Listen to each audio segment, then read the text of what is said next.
दोस्तों, आप सभी को नमस्कार। आज हम लोग बात करने वाले हैं चंपारण सत्याग्रह के बारे में। चंपारण सत्याग्रह भारतीय स्वतंत्रता संग्राम के इतिहास में एक बहुत ही महत्वपूर्ण कड़ी है। चंपारण सत्याग्रह ही वो प्रथम सत्याग्रह था जिसने भारतीय जनमानस को एक साथ लाने का एक अभूतपूर्व कार्य किया। चंपारण सत्याग्रह के माध्यम से ही गांधी जी को एक अखिल भारतीय पहचान मिला और साथ ही साथ किसानों की समस्या को भी एक अखिल भारतीय पहचान मिला। तो चलिए देखते हैं चंपारण सत्याग्रह को। चंपारण सत्याग्रह के बारे में हम लोग क्या क्या बात करने वाले हैं, पहले उसको भी आप समझ लीजिए। चंपारण आपको पता ही है कहाँ पर पड़ता है। बिहार के उत्तर पश्चिमी भाग में इसका अवस्थिति है। चंपारण उस समय एक ही ज़िला था, अब चंपारण दो ज़िला है, पश्चिमी चंपारण और पूर्वी चंपारण, यानी बेतिया और मोतिहारी। तो स्थिति वही है, यानी लोकेशन आप जान गए कहाँ का लोकेशन है। यहाँ पर हम दोस्तों बात ये करने वाले हैं कि वर्तमान समय में आखिर क्या प्रासंगिकता है उस आंदोलन का। क्योंकि अगर आप देखेंगे कि किसानों की समस्या की जहाँ तक बात है तो किसानों का समस्या आज भी लगभग जस का तस है। तो उस आंदोलन का आज के समय में क्या प्रासंगिकता है, इस पर भी बात करेंगे। इसके अलावा ये भी दोस्तों हम लोग देखने का प्रयास करेंगे कि आखिर वो आंदोलन क्यों हुआ, चंपारण का आंदोलन। फिर हम लोग लखनऊ अधिवेशन 1916 के बारे में भी बात करेंगे, उसकी क्या उसका रोल है इस आंदोलन में, चंपारण आंदोलन, चंपारण सत्याग्रह में, उसको भी देखेंगे। गांधी जी किस तरीके से चंपारण आते हैं और उनका पूरा जो मुजफ्फरपुर, चंपारण, ब्रिटिश सरकार द्वारा रोका जाना, इसको भी देखेंगे। इसके अलावा चंपारण कृषि समिति का गठन हुआ, वो भी बात करेंगे। और अंततः गांधी जी को यहाँ सफलता मिला, लेकिन उसके बावजूद भी गांधी जी का लोगों ने आलोचना किया, इसको भी देखेंगे। इसके अलावा चंपारण आंदोलन का क्या महत्व है, इस पर भी बात करेंगे। इसके अलावा दोस्तों हम लोग और भी कुछ चीज़ों को देखने का प्रयास करेंगे। कहने का मतलब ये हुआ कि चंपारण सत्याग्रह के बारे में पूरा विस्तार से यहाँ आज चर्चा होने वाली है। तो चलिए शुरू करते हैं। सबसे पहले कुछ मूलभूत बातों को हम लोग देखते हैं। अगर आप किसी एग्जामिनेशन का तैयारी करते हैं, बीपीएससी या यूपीएससी किसी का भी, तो एक शुरुआत में एक भूमिका तो लिखना ही पड़ता है। तो सबसे पहले भूमिका की बात करते हैं। तो सबसे अच्छा भूमिका देखिए क्या होगा कि भारत एक कृषि प्रधान देश है और यहाँ पर किसान आंदोलनों का एक परंपरा सा रहा है, एक सशक्त परंपरा रहा है। अगर आप वर्तमान समय में भी देखिएगा तो अभी भी 3 कृषि बिल के खिलाफ आंदोलन चल रहा है। आज से 10 साल पहले भी किसी मुद्दा पर किसी न किसी भारतीय राज्य में किसान आंदोलन हो रहे थे। यानी लगातार किसान आंदोलन होते ही रहे हैं, चाहे ब्रिटिश काल में हो या वर्तमान काल में। तो आंदोलनों का एक इतिहास देखने को आपको मिल ही जाएगा। जहाँ तक बिहार की बात है तो बिहार एक कृषि प्रधान राज्य रहा है और यहाँ भी किसान आंदोलनों के बहुत सारे उदाहरण देखने को मिलते हैं। बिहार में 3 कृषि बिल के खिलाफ में जो आंदोलन है नहीं चल रहा है, आपको पता है। लेकिन यहाँ भी पिछले कुछ वर्ष पहले आप जाइएगा तो किसान आंदोलन आपको कुछ इलाकों में देखने को जरूर ही मिल जाएगा। औपनिवेशिक काल की बात करते हैं, यानी कि जब भारत में ब्रिटिशर्स का शासन था, उस समय बहुत सारे ऐसे कानून बनाए गए थे अंग्रेज़ों के द्वारा। विशेष तौर पर जो भू राजस्व नीतियाँ थी, भू राजस्व नीतियों में 3 नीतियाँ था, अस्थाई बंदोबस्ती, रैयतवारी और महालवारी। ये किसानों के शोषण का एक तरीका था। अगर बिहार की बात किया जाए तो उसमें बिहार, बंगाल, उड़ीसा एक साथ था। यहाँ पर अस्थाई बंदोबस्ती लागू हुआ था, यानी एक बीच में ज़मींदार होता था और ज़मींदार के माध्यम से किसानों के उपज का ज़्यादातर भाग अंग्रेज़ों के पास चला जाता था। तो यानी शोषण काफ़ी ज़्यादा हो रहा था। बिहार के किसानों की स्थिति बहुत ज़्यादा खराब हो रही थी। दोस्तों, चंपारण सत्याग्रह को बीते हुए 104 वर्ष हो चुका है। गांधी जी ने चंपारण के किसानों के लिए संघर्ष किया और चंपारण के किसानों को तत्कालिक रूप से राहत दिलाया। जो भी समस्या था, चाहे तिनकठिया प्रथा हो या अत्यधिक कर वसूली हो। लेकिन सबसे जो सोचने वाली बात है कि क्या किसानों की स्थिति में आज बहुत ज़्यादा सुधार हुआ है? क्या किसानों की स्थिति बहुत ज़्यादा बेहतर हो गया है इन 104 वर्षों में? और आज़ादी प्राप्त किए हुए भी इतना सारा समय बीत चुका है, 77 वर्ष हो चुका है, लेकिन आप गौर करेंगे कि किसानों की स्थिति बहुत ज़्यादा नहीं बदली है। चंपारण सत्याग्रह के पहले किसानों का शोषण हो रहा था बाजारवादी शक्तियों के माध्यम से, और आज भी बाजारवादी शक्तियाँ किसानों का शोषण कर रही हैं। हाँ, थोड़ा सा स्वरूप जरूर बदल गया है। उस समय बाजारवादी शक्तियाँ यूरोपीय गोरे बगान मालिक थे और आज जो बाजारवादी शक्तियाँ वो कहीं ना कहीं भारतीय ही हैं। यानी कि बाजारवादी शक्तियों के द्वारा शोषण उस समय भी हो रहा था, आज भी हो रहा था। आप खुद देखिए ना, आप एक गांव के किसान से मिलिए, कितना बेचारा मेहनत करता है, दिन रात एक करता है, पसीना बहाता है, कितनी सारी समस्याओं को उसको झेलना पड़ता है, और उसके बाद उसको मुनाफा कितना होता है, बहुत ही कम। किसान, आपको एक उदाहरण हम देते हैं, आप किसान के पास जाइए तो किसान बोलेगा, किसी भी एक एग्जाम्पल लेते हैं एक फसल का, किसान कहेगा कि इसको तो हम, जो बिचवान आता है एक व्यापारी, उसको हम 13 रुपये बेच देते हैं, और वही व्यापारी उस फसल को बाज़ार में ले जा करके 20 रुपये 21 रुपये बेचता है। तो किसान का मुनाफा कितना हुआ? अगर 1 केजी पर देखा जाए तो मात्र 2 से 3 रुपये, और व्यापारी को खुद सोचिए 7-8 रुपये मुनाफा हो जाता है। यानी ज़्यादातर जो मुनाफा है वो बाज़ारवादी शक्तियाँ हासिल कर रही हैं, किसान को तो मुनाफा होता ही नहीं है। एक मोटे तौर पर मैंने आपको एक उदाहरण के माध्यम से समझाने का प्रयास किया। तो कहने का मतलब यही है कि कोई भी राजनीतिक दल हो, वो किसानों की समस्या का अस्थायी समाधान करता हुआ नज़र नहीं आ रहा है। उस समय 104 साल पहले तो गांधी थे, जिन्होंने इस मुद्दा को उठाया और इसका समाधान भी किया, लेकिन आज गांधी नहीं है और किसानों का समस्या जस का तस बना हुआ है। चंपारण सत्याग्रह का कारण क्या है? चलिए इसको देखते हैं। चंपारण सत्याग्रह का सबसे बड़ा कारण है अंग्रेजों का औपनिवेशिक नीति, यानी आर्थिक शोषण का नीति। अंग्रेजों ने बिहार क्षेत्र के किसानों के लिए अस्थायी बंदोबस्ती का नीति लागू किया था, जिसके अंतर्गत एक जमींदारी वर्ग था, और जमींदारी वर्ग के माध्यम से अंग्रेज शोषण किया करते थे। यानी फसल का अधिकांश हिस्सा जमींदारों के माध्यम से अंग्रेज ले लेते थे। अब चूंकि किसानों को बहुत बड़ा ही फसल का हिस्सा देना पड़ता था, इसके कारण किसानों को ऋण भी लेना पड़ता था, और ये ऋण किससे लेते थे? तो साहूकार और महाजन से। आपको ये भी थोड़ा समझ होना चाहिए, पता होना चाहिए कि ये जो साहूकार, महाजन और जमींदार वर्ग हैं, इनका उत्पत्ति अंग्रेजों ने किया था। एक पुराने समय से भी जमींदारी व्यवस्था चला आ रहा था, लेकिन वो जमींदारी व्यवस्था इस तरीके से शोषणकारी नहीं था। ये एक नया तरह का जमींदारी व्यवस्था था जो अंग्रेजों ने शुरू किया था। तो जो भी हो, किसानों का शोषण बहुत ज़्यादा ही हो रहा था।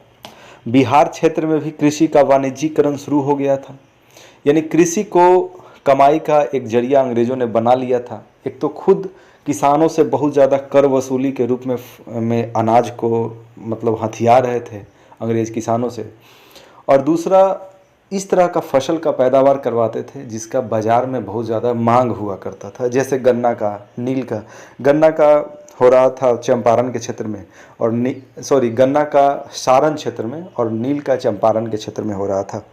इससे किसानों को भी कुछ लाभ होता था, लेकिन ज़्यादातर जो लाभ है वो अंग्रेज़ों को ही हुआ करता था। इसके अलावा इस क्षेत्र से, यानी बिहार के क्षेत्र से अगर आप देखेंगे तो बहुत ज़्यादा पलायन भी हुआ था विदेशों में। दक्षिण अफ्रीका, सूरीनाम, मालदीव, हर जगह, बर्मा, हर जगह यहाँ से कृषि कार्य के लिए, गन्ना का कृषि हो या मजदूरी के लिए, किसानों को ले जाया गया था। तो ये सब कुछ कारण थे। और इसके अलावा 3 कठिया प्रथा।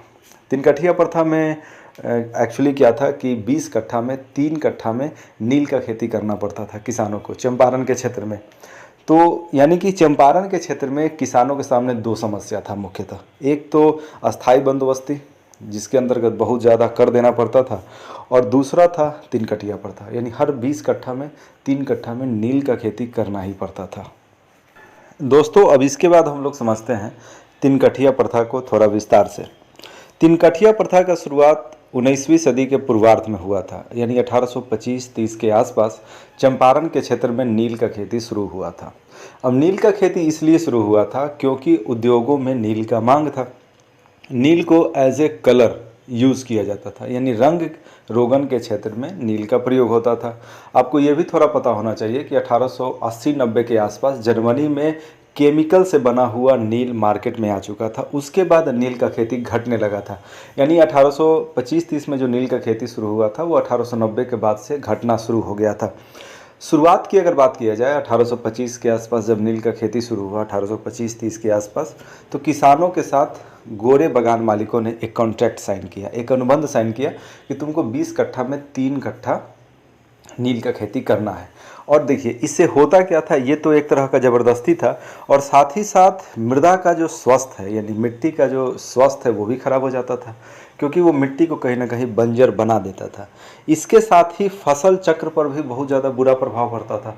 फसल चक्र कहने का मतलब जैसे कि 20 कट्ठा ज़मीन है तो 20 कट्ठा ज़मीन में 3 कट्ठा नील का खेती और बाकी जो 17 कट्ठा है वो भी कहीं ना कहीं इससे प्रभावित होता था। तो वहाँ भी बंजरपन का कुछ गुण जो है वो आ ही जाता था। तो इससे किसान बहुत परेशान थे। और फसल चक्र कहने का मतलब यही हुआ, गेहूं का खेती, उसके बाद दाल वाला फसल, उसके बाद फिर चावल वाला फसल, तो ये पूरा चक्र भी प्रभावित हो जाता था। तो जो भी हो, 19वीं सदी के अंतिम समय में 1890 के आसपास अगर मोटे तौर पे बात किया जाए तो जर्मनी में केमिकल वाले रंग रोगन यानी नील का आविष्कार हो चुका था, केमिकल वाला कलर का। तो इस वजह से नील का खेती का कोई मतलब रह नहीं गया था। लेकिन चूंकि कॉन्ट्रैक्ट अनुबंध पहले से हुआ था तो अब जो गोरे बागान मालिक है उन्होंने एक नया तरीके का शर्त लादा कि ठीक है, अब तुम लोगों को नील का खेती से अगर छुटकारा चाहिए किसानों को तो अब तुम लोगों को ज़्यादा कर देना पड़ेगा। जाहिर सी बात है, नील का खेती अब शायद ही हो रहा था लेकिन कर को बढ़ा दिया गया था। तो इससे किसान बहुत ज़्यादा परेशान थे और जो ज़्यादा बढ़ा हुआ कर था उसका वसूली भी बहुत ही बर्बर तरीके से हो रहा था। और जो ज़मींदार थे, गोरे नीलेहे थे, बहुत ज़्यादा अत्यधिक शोषण कर रहे थे। और इसी शोषण का परिणाम है चंपारण विद्रोह। चंपारण आंदोलन और लखनऊ अधिवेशन 1916। आपको पता ही है कि कांग्रेस का लखनऊ अधिवेशन 1916 में हुआ था। कांग्रेस के लखनऊ अधिवेशन में गांधी जी से मिलने चंपारण से जाते हैं ब्रजकिशोर प्रसाद और राजकुमार शुक्ल। आपको ये पता होना चाहिए कि राजकुमार शुक्ल और ब्रजकिशोर प्रसाद पहले भी नीलहे बागान मालिकों के खिलाफ अपने स्तर से आंदोलन चलाए थे, लेकिन ज़्यादा सफलता नहीं मिला था। अब इन लोगों को पता ही था कि गांधी जी ने दक्षिण अफ्रीका में अभूतपूर्व सफलता हासिल किया था, यानी गांधी जी कुछ हद तक एक जाना माना चेहरा बन चुके थे। तो इन लोगों को भी लगा कि चंपारण में किसानों का जो समस्या है उससे शायद गांधी ही मुक्ति दिला सकते हैं। तो गांधी जी से वो लोग जाके मिलते हैं लखनऊ में कांग्रेस अधिवेशन में 1916 में, और गांधी जी आश्वासन देते हैं कि ठीक है, हम जरूर आएंगे। और अगले वर्ष गांधी जी 1917 में चंपारण आते हैं। और गांधी जी पहले भी प्रचलित जो प्रचलित मापदंड हैं उसमें वो कहीं ना कहीं खरे उतर रहे थे, यानी गांधी जी सफल होंगे ऐसा लोगों का विश्वास था, क्योंकि दक्षिण अफ्रीका में उनकी सफलता से सभी भली भांति परिचित थे। और एक चीज़ और आप दोस्तों आपको पता होना चाहिए, ऐसा नहीं है कि नील के खेती के विरोध में ये पहला आंदोलन होगा। इसके पहले भी बंगाल में आंदोलन हुआ, इवन बिहार में भी अगर बात किया जाए तो 1914 में राजकुमार शुक्ल साहब ने भी थोड़ा सा आंदोलन किया था चंपारण में, लेकिन वो ज़्यादा सफल हो नहीं पाया था। लेकिन अब चूंकि गांधी जी आ गए थे तो गांधी जी एक व्यापक आंदोलन करने वाले हैं 1917 में, और ये एक जन आंदोलन का भी रूप धारण करने वाला है। गांधी का चंपारण आगमन। अब हम लोग देखते हैं कि गांधी किस तरीके से चंपारण आते हैं और पूरा विस्तार से समझते हैं। तो देखिए, गांधी जी चंपारण आएंगे 1916 में ही ये स्पष्ट हो चुका था लखनऊ अधिवेशन में। अप्रैल 1917 में गांधी बिहार आते हैं। सबसे पहले वो मुजफ्फरपुर जाते हैं और मुजफ्फरपुर के रास्ते वो चंपारण पहुंचते हैं। गांधी जी बिहार आने के बाद ऐसा नहीं है कि अचानक से आंदोलन शुरू कर दिए। गांधी जी का एक तरीका था। इवन आप अगर विस्तार से थोड़ा समझने का प्रयास करेंगे कि गांधी जी जब दक्षिण अफ्रीका से आए थे तो उन्होंने 1 वर्ष तक पूरे भारत का दौरा किया था, भारत को समझा था, भारत की समस्याओं को समझा था, ज़मीनी स्तर पर समझा था। उसके बाद एक समय लिया और उसके बाद असहयोग आंदोलन का शुरुआत किया था अखिल भारतीय स्तर पर। तो गांधी जी यहाँ भी कुछ ऐसा ही किए चंपारण में। चंपारण आने के बाद विस्तार से वो समस्याओं को समझेंगे और उसके बाद वो उसका समाधान एक प्रस्तुत करेंगे। गांधी जी का उद्देश्य यही था कि नील के खेती करने वाले जो किसान हैं उनको कैसे उनकी दयनीय स्थिति से उबारा जाए। गांधी जी मुजफ्फरपुर पहुँचते हैं और बिहार प्लांटर्स एसोसिएशन के मंत्री GM विल्सन से मुलाकात करते हैं। और गांधी जी बताते हैं कि भाई, मेरे आने का मकसद ये है, जो नीलहे गोरे साहब लोग शोषण कर रहे हैं किसानों का, उससे किसानों को हम मुक्ति दिलाने के लिए आए हैं। तो जैसे ही ये बात विल्सन को बताते हैं, विल्सन बोलते हैं कि देखिए, आप यहाँ से चले जाइए, आपको किसी तरह का कोई सहायता नहीं मिलने वाला है। यानी इस मुलाकात का कोई फ़ायदा नहीं हुआ। इसके बाद गांधी जी कमिश्नर मैगडे से भी मुलाकात किए, लेकिन गांधी जी को वहाँ भी कोई आश्वासन नहीं मिला। यानी अंग्रेजी सरकार किसी भी तरह का समर्थन नहीं दे रही थी। जो कमिश्नर हैं मुजफ्फरपुर के, उनके द्वारा कहा गया कि धारा 144 लगा दिया गया है, आप चंपारण मत जाइए, आपको चंपारण जाने से रोका जाएगा। लेकिन गांधी जी कहाँ मानने वाले थे। गांधी जी 15 अप्रैल को मोतिहारी पहुंच जाते हैं और वहाँ पर उनको बाबू गोरख प्रसाद के घर में ठहराया गया। और गांधी जी पूरा एक मोटो लेकर के आए थे कि किस तरीके से लोगों को जोड़ना है और अंग्रेजी सरकार पर एक दबाव बनाना है। तो गांधी जी पहुंच चुके थे और बाबू गोरख प्रसाद के घर में उनको ठहराया गया। अब नेक्स्ट डे क्या होता है, अगला ही दिन गांधी जी को पता चलता है कि एक प्रतिष्ठित गृहस्थ पर अत्याचार हुआ है अंग्रेज़ों के द्वारा। और इसके बाद कुछ और अगर बात किया जाए तो इसके बाद गांधी जी बोले कि अब चलो भाई हम देखते हैं आखिर किस तरह का अत्याचार हुआ है, क्या हुआ है। ज़मीनी स्तर पर जाकर वो देखने का प्रयास किए। इसी बीच कलेक्टर का आदेश आता है कि अब जल्दी से जल्दी चंपारण को छोड़िए, चंपारण में आपके रहने से चंपारण में शांति व्यवस्था भंग हो रही है। गांधी जी का स्पष्ट कहना था कि भारत उनका देश है, हम देश में कहीं भी आने जाने का और किसी भी तरह का काम करने का हमें पूरा छूट है और हम आपके आदेश को नहीं मानेंगे। अगर आप हमें गिरफ्तार करना चाहते हैं जिलाधिकारी साहब, तो आप हमें गिरफ्तार कर सकते हैं। आप अगर हमें सज़ा देना चाहते हैं तो आप हमें सज़ा भी दीजिए।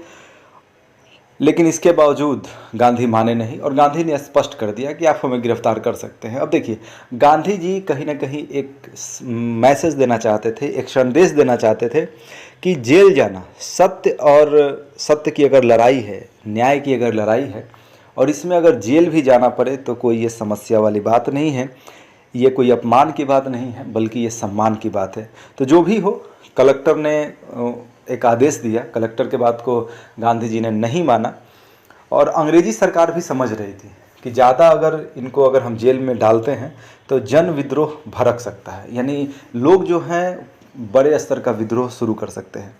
तो इसके बाद गांधी जी को कहा गया कि चलिए ठीक है, जाइए, घूमिए फिरिए, गांव का दौरा कीजिए। उसके बाद गांधी जी दौरा शुरू कर देते हैं और दौरा करने के बाद गांधी जी, अगर ओवरऑल बात किया जाए तो 2900 गांवों का एक डाटा तैयार होता है। अब वास्तव में 2900 गांवों में डायरेक्ट गांधी जी नहीं गए, गांधी जी सैकड़ों गांवों का उन्होंने दौरा किया पैदल ही, लेकिन 2900 गांव का ओवरऑल रिपोर्ट गांधी जी के पास आया कि वहाँ पर क्या क्या समस्या है। अलग अलग गाँव में कुछ अलग अलग समस्या भी था। 13,000 किसानों का स्थिति का भी गांधी जी ने अवलोकन किया। अब उसके बाद गांधी जी आगे का तरीका खोजने लगे। गांधी जी सोचने लगे कि अब आगे क्या करना है। अब जो दबाव है अंग्रेजी सरकार पर लगातार बढ़ते ही चला जा रहा था। अब अंग्रेजी सरकार भी समझ रही थी कि गांधी जी यहाँ से हार मानने वाले नहीं हैं। इसी बीच अंग्रेज़ों ने एक जांच समिति भी बना दिया था जिसको कहा गया चंपारण कृषि समिति। चंपारण कृषि समिति अगर अंग्रेजी में कहा जाए तो चंपारण एग्रियन कमेटी। इस कमेटी का अंग्रेज़ों ने नियुक्ति कर दिया। जिस तरीके से गांधी जी गांवों का दौरा कर रहे थे तो अंग्रेज़ों को लगने लगा था कि ये व्यक्ति हारने वाले नहीं हैं और इनको अगर गिरफ्तार करके जेल में डाल दिया जाता है तो बड़े स्तर पर व्यापक विद्रोह भड़क सकता है। तो खैर गांधी जी दौरा करने लगे और अंग्रेज़ों ने भी एक समिति बना दिया और इस समिति में गांधी भी शामिल थे। चंपारण एग्रियन कमेटी यानी चंपारण कृषि समिति, और इसके अध्यक्ष थे एफ.जी. सलाई। एफ.जी. सलाई एक अंग्रेज़ थे। उनकी अध्यक्षता में एक कमेटी बना दिया गया कि तुम जांच करो कि क्या किसानों का वाकई में शोषण हो रहा है। देखिए आप दोस्तों खुद एक चीज़ को समझिए, अंग्रेज़ कहीं ना कहीं ये एक ड्रामा कर रहे थे। सबको पता था कि नीले गोरे जो थे अंग्रेज और अन्य यूरोपियन बगान मालिक, वो शोषण कर रहे थे चंपारण में। इसके बावजूद भी एक कमेटी बनाया गया। उस कमेटी में बस एक खानापूर्ति टाइप का ही आप कह सकते हैं। उसमें गांधी भी शामिल थे। गांधी जी के अलावा Raja Harihar Prasad, L C. Adami, Narayan Singh, D G. Reid और जी. रैनी, ऐसे लोग इस कमेटी में शामिल थे। और इस कमेटी ने अंततः अपना रिपोर्ट सौंपा और रिपोर्ट में जो मांग था, गांधी जी का जो मांग था, उसको स्वीकार किया गया। 1917 अक्टूबर, आपको ये भी ध्यान रखना होगा, जब रिपोर्ट को प्रस्तुत किया गया, जब सिफारिशों के साथ इस रिपोर्ट को प्रस्तुत हुआ और चंपारण कृषि समिति का रिपोर्ट, वो था अक्टूबर 1917। और जो समस्या था किसानों का वो कहीं ना कहीं अब समाप्त होने वाला था। अब देखिए समस्या क्या था, तीन कठिया पर था। तो अक्टूबर 1917 में जांच समिति ने जब अपना रिपोर्ट पेश किया और इसके रिपोर्ट को सरकार ने स्वीकार भी कर लिया, तो इस तरीके से तीन कठिया प्रथा समाप्त हो गया। साथ ही साथ आपको ये भी पता होना चाहिए, थोड़ा देर पहले मैंने बताया ही था कि जो गोरे साहब थे, जो गोरे नीलहे साहब जिनको कहा जाता था, जो शोषणकारी यूरोपियन थे, जो अंग्रेज़ थे, वो जबरन वसूली भी किया करते थे किसानों से। तो नया जो आदेश आया रिपोर्ट पेश होने के बावजूद, उसमें रिपोर्ट पेश होने के बाद उसमें ये भी कहा गया कि जो अवैध वसूली किया गया है उसका 25% आप लोग कम से कम लौटा दीजिए। तो उसको लौटा दिया गया और कुछ ही महीनों के बाद जितने भी उस इलाके में रहने वाले गोरे नीलहे थे वो लोग चंपारण छोड़कर यूरोप या देश के अन्य भागों में चले गए। तो इस तरीके से हम देखते हैं कि किसानों का जो समस्या था चंपारण में, गांधी जी के हस्तक्षेप के कारण, गांधी जी के सत्याग्रह के कारण वो समस्या समाप्त हो गया। अब थोड़ा सा सत्याग्रह शब्द को भी यहाँ आप समझ लीजिए। देखिए सत्याग्रह अगर कहने का मतलब हुआ, दो शब्द इसमें महत्वपूर्ण है, एक है अहिंसात्मक प्रतिरोध और दूसरा है सविनय अवज्ञा। आप लोग बार बार सुनते होंगे सत्याग्रह सत्याग्रह, आखिर मतलब क्या है? सत्याग्रह का मतलब हुआ सविनय अवज्ञा और अहिंसात्मक प्रतिरोध। अब चंपारण सत्याग्रह के ही दृष्टिकोण में देखिए, गांधी जी हिंसा का यहाँ बिल्कुल ही सहारा नहीं ले रहे हैं और गांधी जी विरोध भी कर रहे हैं अंग्रेज़ों का अहिंसात्मक तरीके से, यानी अहिंसा पूर्वक विरोध करना, अहिंसात्मक प्रतिरोध और सविनय अवज्ञा। सविनय अवज्ञा यानी कि जो अंग्रेजी कानून थे उसको नहीं मानना। यानी कि जब गांधी जी दौरा कर रहे थे तो गांधी जी किसानों को बोल रहे थे कि किसी को भी कर नहीं देना है और किसी को भी तीन कठिया प्रथा का पालन नहीं करना है। तो ये हो गया सविनय अवज्ञा। इसी को अगर संयुक्त रूप से कहा जाए तो सत्याग्रह कहा जाता है, यानी सत्य न्याय के लिए संघर्ष करना अहिंसात्मक रूप से। और गांधी जी यही कर रहे थे और इसी का रिजल्ट निकला कि यह आंदोलन सफल रहा, तीन कठिया प्रथा को समाप्त कर दिया गया। मार्च 1918 चंपारण कृषि बिल पर गवर्नर जनरल ने हस्ताक्षर कर दिया। गवर्नर जनरल यानी वायसराय। तो इस प्रकार हम देखते हैं कि ये जो आंदोलन है बिल्कुल ही सफल रहा।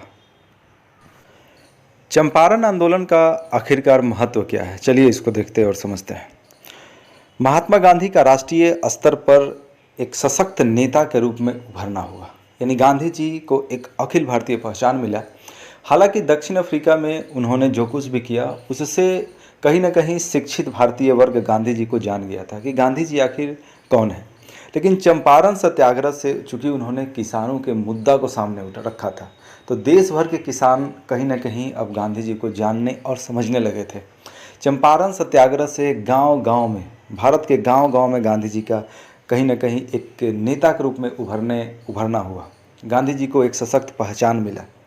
और इतना ही नहीं, गांधी जी ने चूँकि यहाँ अहिंसा का सहारा लिया था, सत्याग्रह का सहारा लिया था और ये भारतीय स्वतंत्रता संघर्ष के दौरान बिल्कुल ही एक नवीनतम तकनीक है और इसका सफल प्रयोग भी रहा। सबसे बड़ा बात है इसको सफलता भी मिला, गांधी जी के इन प्रयोगों को सफलता भी मिला।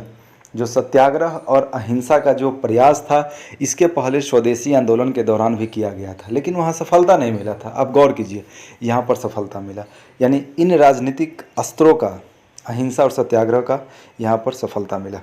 इसके बाद किसानों की समस्या को एक राष्ट्रीय स्तर का मुद्दा बनाया गया पहली बार, यानी किसानों की समस्या राष्ट्रीय स्तर पर उठाया गया, पहली बार ऐसा हुआ। इसके अलावा गांधी जी का जो पकड़ है अब किसानों के साथ साथ आम जनों में भी हुआ, क्योंकि एक ऐसा नेता जो दक्षिण अफ्रीका से आते हैं और किसानों की समस्या, गांव की समस्या को उठाते हैं और उसमें उनको सफलता भी मिलता है। यानी जो नया प्रयोग था सत्याग्रह का, इसके बाद मोहनदास करमचंद गांधी महात्मा गांधी बन जाते हैं और महात्मा की उपाधि इनको दिया जाता है रविंद्रनाथ टैगोर के द्वारा। आपको ये भी थोड़ा सोचना होगा। और यही नहीं दोस्तों, एक बात और, चूँकि ये एक सफलतापूर्वक किया गया किसान आंदोलन था, इसके बाद खेरा और अवध जैसे क्षेत्रों में भी किसान आंदोलन अब देखने को मिलेगा। क्योंकि आप खुद समझिए, अगर कोई लड़का सक्सेस कर जाता है किसी भी घर में, किसी परिवार में, तो दूसरे जो बच्चे हैं वो भी बहुत ज़्यादा मोटिवेट होते हैं। तो कुछ ऐसा ही यहाँ भी था। जो सफल किसान आंदोलन रहा चंपारण का, इसके बाद अवध, खेरा आदि क्षेत्रों में भी आंदोलनकारियों को एक बल मिला और वहाँ भी किसान आंदोलन संपन्न हुआ।